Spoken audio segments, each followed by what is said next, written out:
Hi hello everyone, ನಾನು ನಳಿನ hub ಚಾನಲ್ಗೆ ಎಲ್ಲರಿಗೂ ಸ್ವಾಗತ.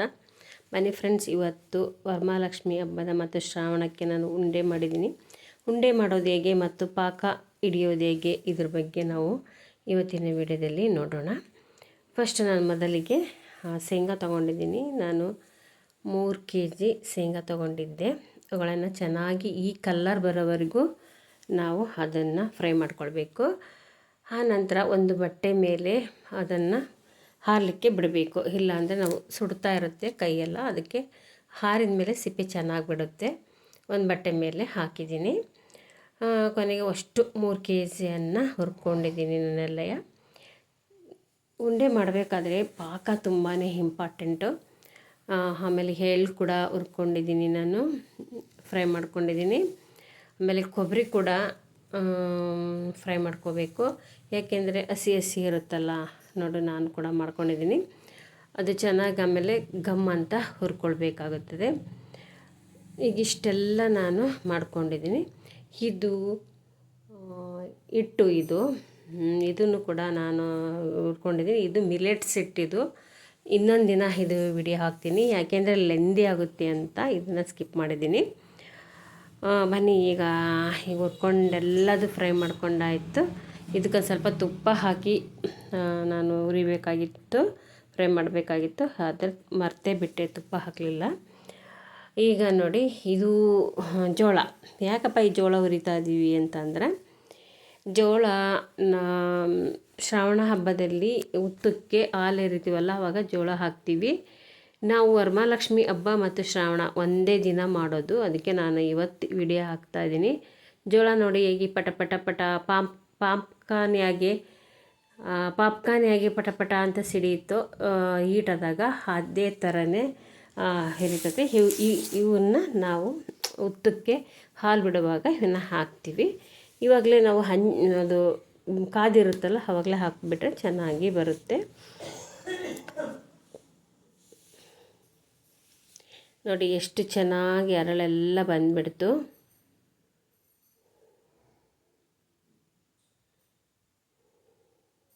ಉಂಡೆ ಮಾಡೋದು ಈಸಿ ಅಂತದೆ, ಆದರೆ ತುಂಬ ರಿಸ್ಕು, ತುಂಬ ಕಷ್ಟನೇ ಪಡಬೇಕಾಗುತ್ತೆ, ಇಡೀ ದಿನ ಬೇಕಾಗುತ್ತದೆ. ಈಗ ಕಡಲೆ ಹಾಕ್ಕೊತೀನಿ. ಕಡಲೆ ನಾನು 1 kg ತೊಗೊಂಡಿದ್ದೀನಿ.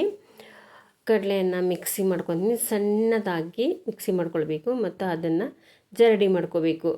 ಯಾಕೆ ಅಂದರೆ ಹಗಳು ಕಡಲೆ ಎಲ್ಲ ಇರುತ್ತಲ್ಲ, ಅದಕ್ಕೆ ಜರಡಿ ಮಾಡಿಕೊಂಡು ನೈಸಾಗಿ ಮಿಕ್ಸಿ ಮಾಡ್ಕೊಂಡಿದ್ದೀನಿ. ಶೇಂಗಾನ ಫ್ರೈ ಮಾಡಿದ ಮೇಲೆ ಅದರ ಸಿಪ್ಪೆ ಎಲ್ಲ ತೆಗೆದಿದ್ದೀನಿ. ಎಲ್ಲ ಕಡಲೆಯನ್ನು ಹೀಗೆ ಮಿಕ್ಸಿ ಮಾಡಿಕೊಂಡು ಎಲ್ಲ ಜರಡಿ ಮಾಡಿಕೊಂಡೆ. ನೆಕ್ಸ್ಟ್ ಬರ್ರಿ, ಇವಾಗ ನಾನು ಪಾಕಕ್ಕೆ ಇಡ್ತಿದ್ದೀನಿ.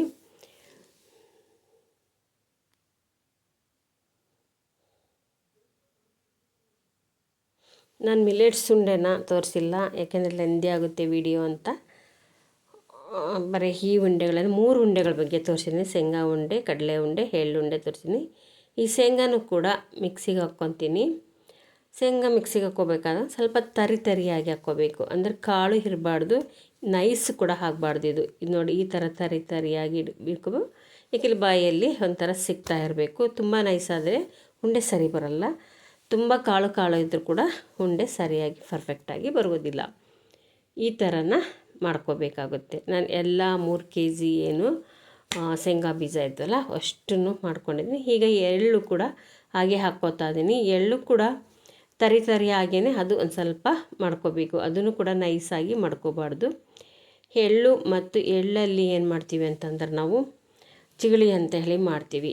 ಅದಕ್ಕೆ ಚಿಗಳಿ, ಅದನ್ನು ಎಡೆಗೆ ನಾಗಪ್ಪಗೆ ಹುತ್ತಕ್ಕೆ ಎಲ್ಲ ಎಡೆ ಮಾಡ್ತೀವಿ. ಆಮೇಲೆ ಎಳ್ಳು ಉಂಡೆ ಕಟ್ತೀವಿ. ಒಂದೊಂದು ಶಾಸ್ತ್ರಕ್ಕೆ ಕಾಯಿ ಉಂಡೆ ಕೊಡ್ತಾ ಇರ್ತೀವಲ್ಲ ಮನೆ ಹೆಣ್ಮಕ್ಳಿಗೆ, ಇದಕ್ಕೆ ಸ್ವಲ್ಪ ಏಲಕ್ಕಿ, ಲವಂಗ, ಸ್ವಲ್ಪ ಶುಂಠಿ ತೊಗೊಂಡಿದ್ದೀನಿ. ಶುಂಠಿ ಆಲ್ರೆಡಿ ನಾನು ಕುಟ್ಕೊಂಡಿದ್ದೀನಿ. ಇದು ಚೆನ್ನಾಗಿ ಫ್ಲೇವರ್ ಚೆನ್ನಾಗಿ ಕೊಡ್ತೈತೆ, ಗಮ್ ಅಂತ ಸ್ಮೆಲ್ ಬರುತ್ತೆ. ಇದನ್ನು ನೈಸಾಗಿ ಮಿಕ್ಸಿಗೆ ಹಾಕ್ಕೊಂಡು ಇದನ್ನು ಕೂಡ ಜರಡಿಗೆ ಇಟ್ಕೊಂಡಿದ್ದೀನಿ. ಈಗ ಎಲ್ಲ ನೋಡಿ, ಏಲಕ್ಕಿ ಪೌಡ್ರ್ ಹಾಕ್ತಾಯಿದ್ದೀನಿ ಎಲ್ಲದಕ್ಕೂ. ಈಗ ಕಟ್ಟಲಿಕ್ಕೆ ಶುರು ಮಾಡ್ತೀವಿ. ಎಲ್ಲಕ್ಕೂ ಕೊಬ್ಬರಿ ಕೂಡ ಹಾಕ್ಕೊಂಡಿದ್ದೀನಿ. ಕೊಬ್ಬರಿಯನ್ನು ನಾನು ಕೂಡ ಫ್ರೈ ಮಾಡಿಕೊಂಡು ಕೆಂಪಾಗಿ ಹುರ್ಕೊಂಡು ಅದನ್ನು ಸ್ವಲ್ಪ ಮಿಕ್ಸಿಗೆ ಹಾಕ್ಕೊಂಡಿದ್ದೀನಿ. ಈಗ ಕಡಲೆ ಉಂಡೆ, ಶೇಂಗಾ ಉಂಡೆ, ಎಳ್ಳುಂಡೆ 3ಕ್ಕೆ ರೆಡಿ ಮಾಡ್ಕೊಂಡಿದ್ದೀವಿ.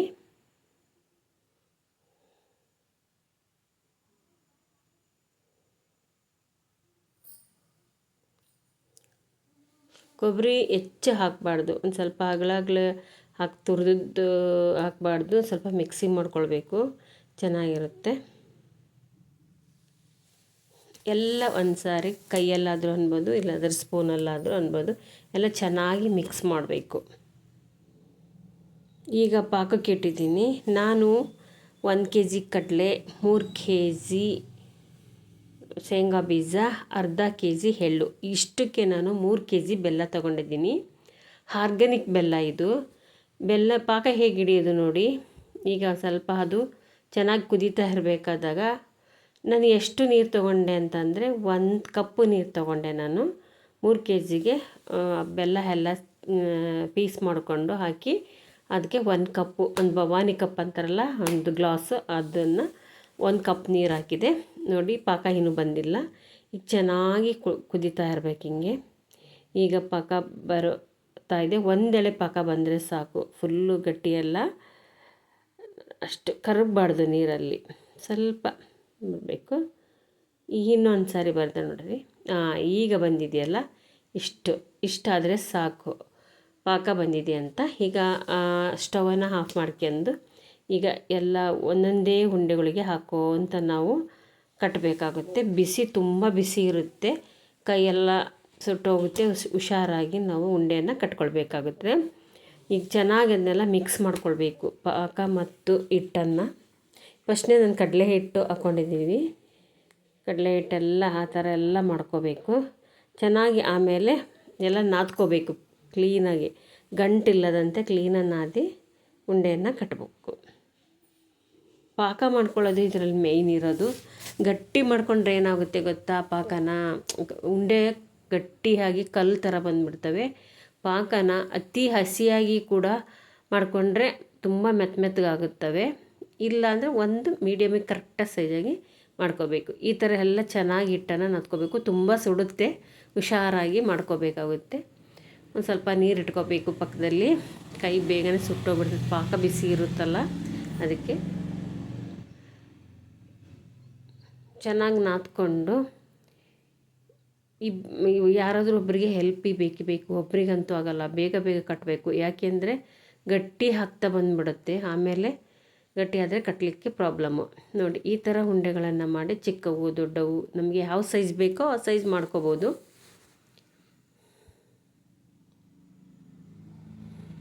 ಬೇಗ ಮಾಡ್ತಾ ಇರಬೇಕು.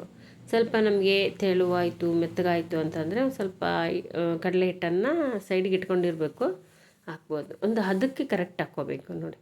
ಈಗೇನು ಚಪಾತಿ ಹಿಟ್ಟು ಥರ ಹಾಕ್ಕೊಂಡಿರ್ತೀವಲ್ಲ ಅಷ್ಟು. ಕಡಲೆಗೆ ಜಾಸ್ತಿ ಪಾಕ ಹೋಗುತ್ತೆ, ಶೇಂಗಾದಕ್ಕೆ ಪಾಕ ಜಾಸ್ತಿ ಹೋಗಲ್ಲ, ಕಡಲೆನೇ ತುಂಬ ಪಾಕ ಕುಡಿಯುತ್ತದೆ.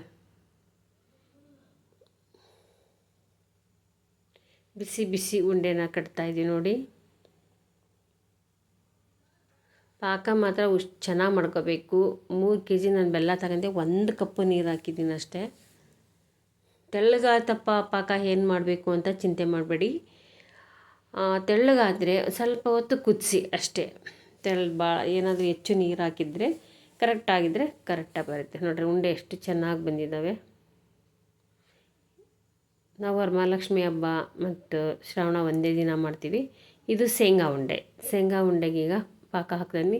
ಇದೇನಪ್ಪ ಇಷ್ಟೊಂದು ಬ್ಲ್ಯಾಕ್ ಇದೆ ಅಂತ ನೀವು ತಿಳ್ಕೊಬೋದಲ್ಲ. ಬೆಲ್ಲ ಇದು ಆರ್ಗ್ಯಾನಿಕ್ ಬೆಲ್ಲ. ನಾವು ಬೇರೆ ಸಕ್ಕರೆ ಮಿಕ್ಸಿತ ಬೆಲ್ಲ ತರಲ್ಲ, ಅದು ಉಂಡೆ ಸರಿ ಹೋಗಲ್ಲ, ಟೇಸ್ಟ್ ಬರಲ್ಲ ಅಂಥೇಳಿ.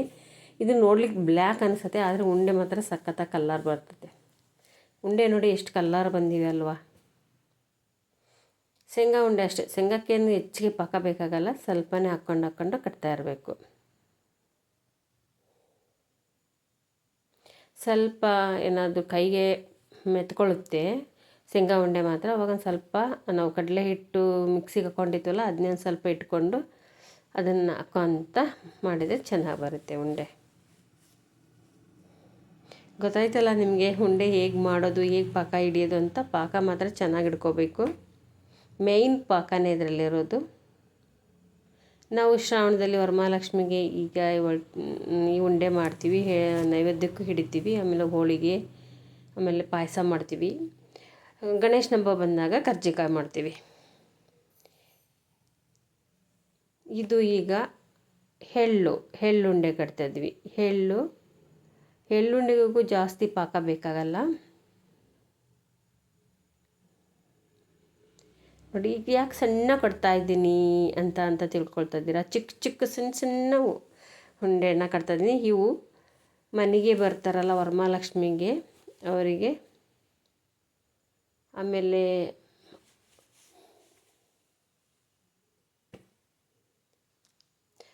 ವರಮಹಾಲಕ್ಷ್ಮಿ ಹಬ್ಬಕ್ಕೆ ಮನೆಗೆ ಕರಿತೀವಿ. ಉಡಿ ತುಂಬಕ್ಕೆ ಒಂದು 5 ಜನ 9 ಜನ ಅಷ್ಟು ಕರಿತೀವಿ. ಅವ್ರಿಗೆ ಇದನ್ನ ಚಿಗಳಿ ತಂಬಿಟ್ಟು ಎಲ್ಲ ಇಟ್ಬಿಟ್ಟು, ಎಲೆ ಅಡಿಕೆ, ಬ್ಲೌಸ್ ಪೀಸು, ಹೂವು ಎಲ್ಲ ಇಟ್ಬಿಟ್ಟು ಬಳೆ ಎಲ್ಲ ಕೊಡ್ತೀವಿ. ಅವು ಮಾಡ್ತಾ ಇದೆಲ್ಲ ಮಿಟಿಗೆ ಅಂತ ಹೇಳಿ, ಅವು ನಾಗಪ್ಪಗೆ ಎಡೆಗೆ ಅವೇ ನಾವು ಹಿಡಿಯೋದು. ಉತ್ತಕ್ಕೆ, ನಾಗಪ್ಪಗೆ ಎಲ್ಲ ಎಡೆಗೆ ನೈವೇದ್ಯಕ್ಕೆ ನಾವು ಇವು ಮಿಟಿಗೆ ಅಂತ ಕರಿತೀವಿ. ಉತ್ತ, ನಾಗಪ್ಪಗೆ ಇವು ನೈವೇದ್ಯಕ್ಕೆ ನಾವು ಇವನ್ನೇ ಮಾಡೋದು. ನೋಡಿ ಉಂಡೆ ಎಷ್ಟು ಚೆನ್ನಾಗಿ ಬಂದಿದ್ದಾವೆಲ್ಲ, ಕಲರ್ಫುಲ್ಲಾಗಿ ಬಂದಿದ್ದಾವೆ ನೋಡಿ. Thank you.